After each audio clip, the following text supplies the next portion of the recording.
Well, again, good morning and almost afternoon. I am Tammy Bostick. I am the Executive Director of Utah Clean Cities, and I want to wish a warm welcome to all of you who have braved the cold and worked with busy schedules, flown in from across the country and drove from across the region to make it to this event today. It really means a lot. And we really appreciate you being at our first Hydrogen at Scale event. So this is a fantastic opportunity for us to highlight some of the most amazing projects that are happening in Utah and in our region, and ideally across our nation. We are making history, and now is the time. And who would have thought that hydrogen would jump and leap and make this happen today? And it is happening today. And we're excited to share with you some of those things that are happening currently. I would like to thank a few people in advance, and I have a few more to thank as well. But this is a big thing to pull together. And so people who did the smallest things that made the biggest difference, and some people who just worked around the clock, like Scott Brandeberry and his team. But I want to begin by thanking Hannah Wagner and the entire Utah Office of Tourism for allowing us to park the hydrogen vehicle in their parking space. This was something that stopped us, and Scott worked on it for 3 days, and we're just like, where are we going to park the vehicle? So we found, if you have the willingness and you're not willing to accept no, there's always a yes. So, and I'd also like to thank Matt Stallsberg. I hope he's here. He also serves on my board of trustees. Matt, are you here? Matt is amazing. He's the CEO of Ace Recycling, and most of his fleet runs on renewable natural gas, and he's also adding an electric refuse hauler after the first of the year. He's interested in all technology. He's an amazing leader, and we appreciate his support. I also want to extend a special thank you to Representative Melissa Ballard. Melissa has been the voice of hydrogen for many years, and we are so happy to help amplify her message. And I would be remiss if I did not thank Scott Brandeberry and his team at Lancer and everyone that made this possible. I can't imagine the success of so many advanced fuel projects that are happening in Utah without the leadership of Scott Brandeberry and his team. Thank you, Scott. And I'm also very excited to have just met Mo Vargas, who is the CEO of Biotech. It's a pleasure to meet you, Mo, and have you here in Utah. We all look forward to working with you and your amazing team at Biotech.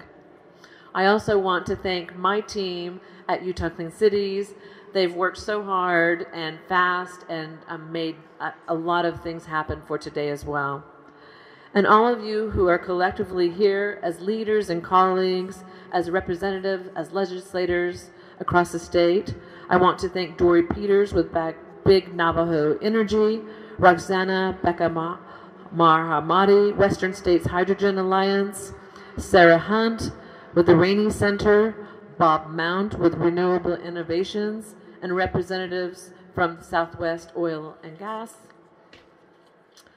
I also want to thank the Inland Port Authority, the Salt Lake City Airport, Juniper Fuels, and Jimmy Sear with Juniper Fuels. I know that kind of sounds odd, but that does tie into our story.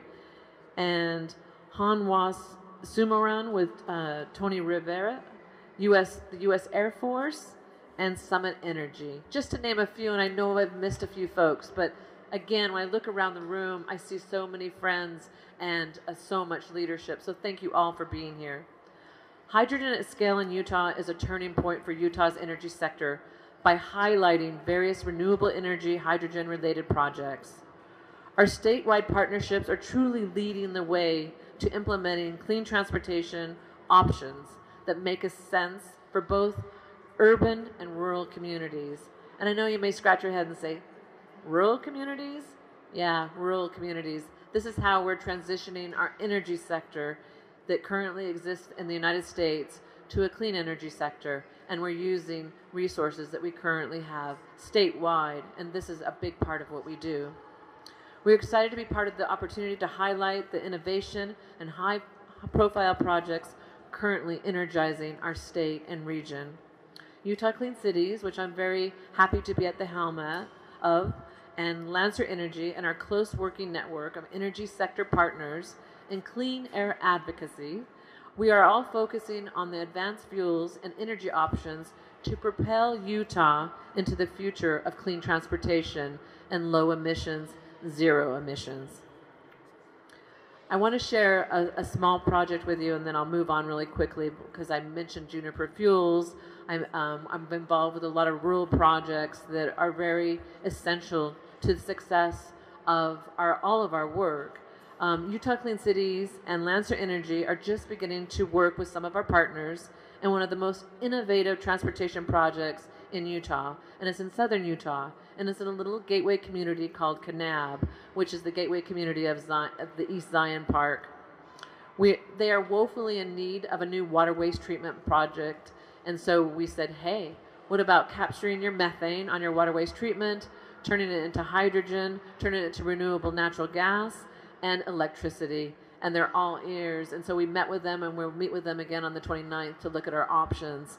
We also have an innovative project that's happening with invasive juniper removal, and they essentially turn that into biochar. Well, one of the resources that comes off of biochar is hydrogen. So how exciting is that? We get to improve our soil, and we also get to create hydrogen from many sources. So we were all here today to look at the build out of super fueling stations with our energy sector partners and the Utah Inland Port to allow our state and collective region to offer a full portfolio of advanced renewable fuels, thus ensuring commercial fleets have access. You kids, shh. We're so happy you're here. Listen, this is your future. We're building you a happy future.